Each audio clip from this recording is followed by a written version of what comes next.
दरम्यान नागरिकांना दिलासा मिळावा म्हणून एलपीजीवर सरकार उपाययोजना करत असताना राज्याचे अन्न आणि नागरी पुरवठा मंत्री छगन भुजबळ यांच्या एका वक्तव्याने सर्वसामान्यांच्या पोटामध्ये भीतीचा गोळा उठला। आगामी 3 महिन्यात घरगुती गॅसचा पुरवठा पूर्णपणे खंडित होण्याचं सूचक वक्तव्य त्यांनी केलं आणि मग विविध चर्चांना उधाण आलं। पीएनजीचा जे आहे पीएनजी स्वस्त सुद्धा पडतो आणि पीएनजीचा जास्तीत जास्त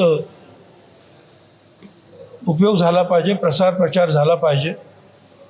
मागे एक ते पत्रक त्यांचं होतं की 3 महिन्यानंतर जे आहे कदाचित जे आहे LPG बंद होईल, त्याच्या अगोदर सगळ्यांनी पीएनजीचे जे आहेत निदान अर्ज वगैरे करून जास्तीत जास्त पीएनजीच्या ज्या आहेत जोडण्या करून घेतल्या पाहिजेत।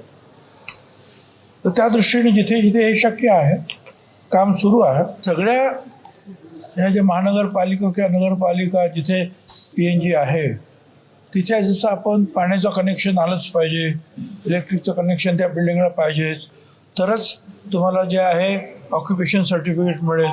त्याप्रमाणे पीएनजीसुद्धा मॅन्डेटरी करा, कंपल्सरी करा की ते सुद्धा कनेक्शन असेल तरच तुम्हाला OC मिळेल। अशा काही अटी त्याच्यामध्ये टाका। एबीपी माझा, उघडा डोळे बघा नीट।